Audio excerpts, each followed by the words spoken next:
सवाल, ऑस्ट्रेलोपिथेकस अपना बहुत सा समय कहाँ गुजारता था? उत्तर, वह अभी भी अपना बहुत सा समय पेड़ों पर गुजारता था। सवाल, ऑस्ट्रेलोपिथेकस में पेड़ों पर जीवन जीने के लिए आवश्यक कौन सी विशेषताएं मौजूद थीं? उत्तर, आगे के अवयवों का लंबा होना, हाथ और पैरों की हड्डियों का मुड़ा होना और टखने के जोड़ों का घुमावदार होना। सवाल, ओल्डुवाई गोर्ज की खोज कब हुई थी? उत्तर, ओल्डुवाई गोर्ज की खोज 17 जुलाई 1959 को हुई थी। सवाल, ओल्डुवाई गोर्ज सर्वप्रथम किसके द्वारा खोजा गया था? उत्तर, सर्वप्रथम 20वीं सदी के प्रारंभिक वर्षों में एक जर्मन तितली संग्राहक द्वारा खोजा गया था। सवाल, ओल्डुवाई नाम किन शोधकर्ताओं के साथ गहराई से जुड़ गया? उत्तर, ये नाम मेरी और लुईस लीकी के साथ गहराई से जुड़ गया। सवाल, मेरी और लुईस लीकी ने यहाँ कितने समय तक शोध कार्य किया? उत्तर, उन्होंने यहाँ 40 वर्ष से भी अधिक समय तक शोध कार्य किया। सवाल, मानवीय विशिष्टताओं तथा लक्षणों का विकास कब हुआ? उत्तर, कालांतर में जब औजार बनाने और लंबी दूरी तक पैदल चलने की क्रिया में बढ़ोतरी होती गई। सवाल, आदिकालीन मानवों के अवशेषों को किस आधार पर विभिन्न प्रजातियों में वर्गीकृत किया गया है? उत्तर, उनकी हड्डियों की रचना में पाए जाने वाले यंत्रों के आधार पर। सवाल, प्रारंभिक मानवों की प्रजातियों को और किन विशिष्टताओं के आधार पर बांटा गया है? उत्तर, उनकी खोपड़ी के आकार और जबड़े की विशिष्टता के आधार पर। सवाल, मानवीय विशिष्टताएं किस व्यवस्था के परिणामस्वरूप विकसित हुई होंगी? उत्तर, ये विशेषताएं सकारात्मक प्रतिपुष्टि व्यवस्था पॉजिटिव फीडबैक मैकेनिज्म यानी वांछित परिणाम प्राप्त होने से विकसित हुई होंगी। मस्तिष्क के आकार और उसकी क्षमता में वृद्धि का संबंध किन क्रियाओं से है? उत्तर, औजार बनाना और आंखों से निगरानी, भोजन और शिकार की तलाश में लंबी दूरी तक चलना। सवाल, हाथों के मुक्त होने का मुख्य कारण क्या था? उत्तर, औजारों के इस्तेमाल के लिए और बच्चों व चीजों को ले जाने के लिए। सवाल, सीधे खड़े होकर चलना क्रिया का प्रभाव किन अन्य बॉक्सों पर पड़ रहा है? उत्तर, आंखों से निगरानी, भोजन और शिकार की तलाश में लंबी दूरी तक चलना और हाथों का मुक्त होना। सवाल, दो पैरों पर खड़े होकर चलने की क्षमता के कारण क्या लाभ हुआ? उत्तर, हाथ बच्चों या चीजों को उठाकर ले जाने के लिए मुक्त हो गए। सवाल, हाथों का इस्तेमाल बढ़ने का दो पैरों पर खड़े होकर चलने की कुशलता पर क्या प्रभाव पड़ा? उत्तर, ज्यों-ज्यों हाथों का इस्तेमाल बढ़ता गया त्यों-त्यों दो पैरों पर खड़े होकर चलने की कुशलता भी बढ़ती गई। सवाल, चार पैरों की बजाय दो पैरों पर चलने से शारीरिक ऊर्जा पर क्या प्रभाव पड़ा? उत्तर, शारीरिक ऊर्जा की खपत कम होने लगी। सवाल, दो पैरों पर चलने से ऊर्जा बचत का लाभ कब उल्टा हो गया? उत्तर, दौड़ते समय ये लाभ उल्टा हो गया। सवाल, होमिनिड के पदचिह्नों के जीवाश्म कहाँ मिले हैं? उत्तर, लेतोली तंजानिया में मिले हैं। सवाल, हड्डियों के वे जीवाश्म कहाँ से प्राप्त हुए जिनसे पता चलता है कि तत्कालीन मानव दो पैरों पर चलने लगे थे? उत्तर, हादार इथियोपिया से प्राप्त हड्डियों के जीवाश्मों से। सवाल, लगभग 25 लाख वर्ष पहले ध्रुवीय हिमाच्छादन हिमयुग के प्रारंभ से पृथ्वी पर क्या परिवर्तन आए? उत्तर, पृथ्वी के बड़े बड़े भाग बर्फ से ढक गए तो जलवायु तथा वनस्पति की स्थिति में बड़े बड़े परिवर्तन आए। सवाल, हिमयुग के दौरान तापमान और वर्षा में कमी आने का वनस्पतियों पर क्या असर पड़ा? उत्तर, जंगल कम हो गए और घास के मैदानों का क्षेत्रफल बढ़ गया। सवाल, जलवायु परिवर्तन के परिणामस्वरूप ऑस्ट्रेलोपिथेकस के प्रारंभिक रूपों का क्या हुआ?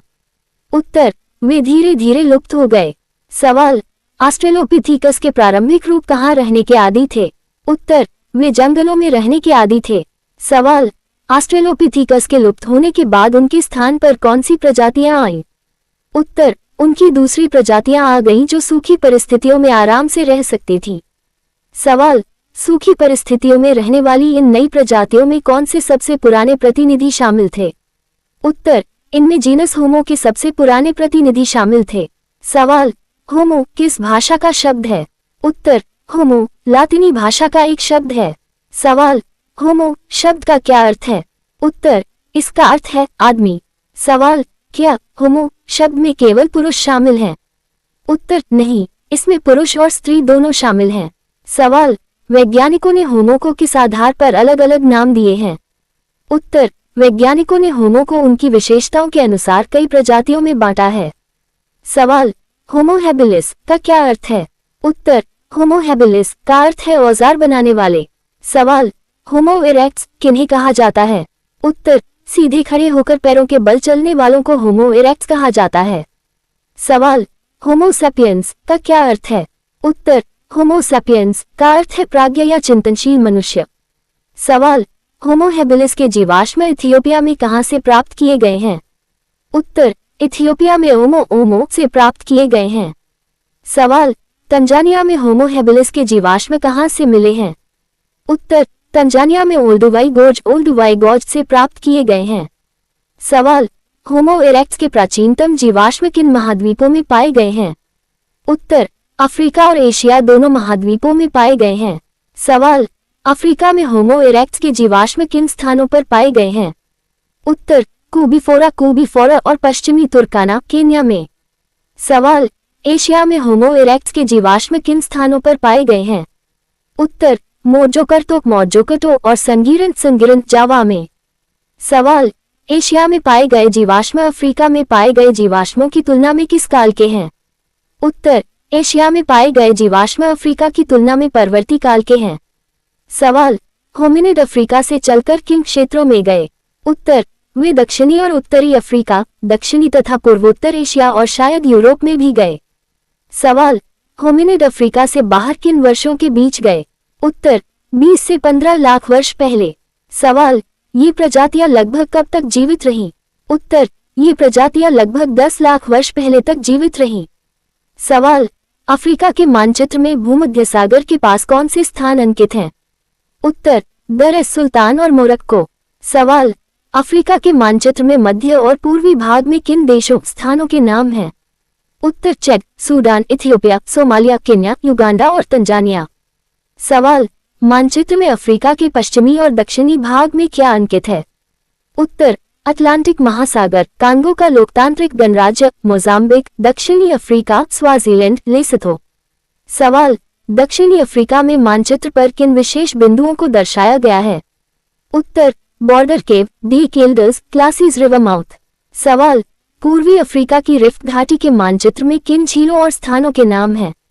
उत्तर, झील तुर्काना, झील विक्टोरिया, झील टांगानिका, झील न्यासा मलावी और ओल्डुवाई गोर्ज।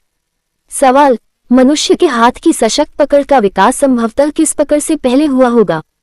उत्तर, इसका विकास संभवतः ठीक व सूक्ष्म पकड़ से पहले ही हुआ होगा। सवाल, पाठ के अनुसार चिंपैंजी की सूक्ष्म पकड़ की तुलना किससे करने को कहा गया है? उत्तर, मनुष्य के हाथ की ठीक व सूक्ष्म पकड़ से। सवाल, होमिनिड किस परिवार के सदस्य होते हैं? उत्तर, होमिनिडेई होमिनिडाई नामक परिवार के सदस्य होते हैं। सवाल, होमिनिडेई परिवार में कौन शामिल हैं? उत्तर, इस परिवार में सभी रूपों के मानव प्राणी शामिल हैं। सवाल, होमिनिड समूह की किन्हीं 3 मुख्य विशेषताओं के नाम लिखिए। उत्तर, मस्तिष्क का बड़ा आकार, पैरों के बल सीधे खड़े होने की क्षमता और 2 पैरों के बल चलना। सवाल, होमिनिड के हाथ की विशेष क्षमता का क्या उपयोग था? उत्तर, जिससे वह औजार बना सकता था और उनका इस्तेमाल कर सकता था। सवाल, होमिनिडों को विभाजित करने वाली शाखाओं को क्या कहते हैं? उत्तर, इन शाखाओं को जीनस कहते हैं। सवाल, हिंदी में जीनस शब्द के लिए किस अन्य शब्द का प्रयोग किया जाता है?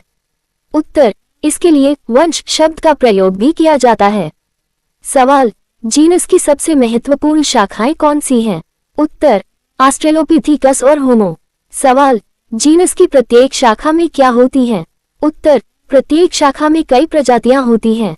सवाल, ऑस्ट्रेलोपिथेकस और होमो के बीच अंतर किन आधारों पर पाए जाते हैं?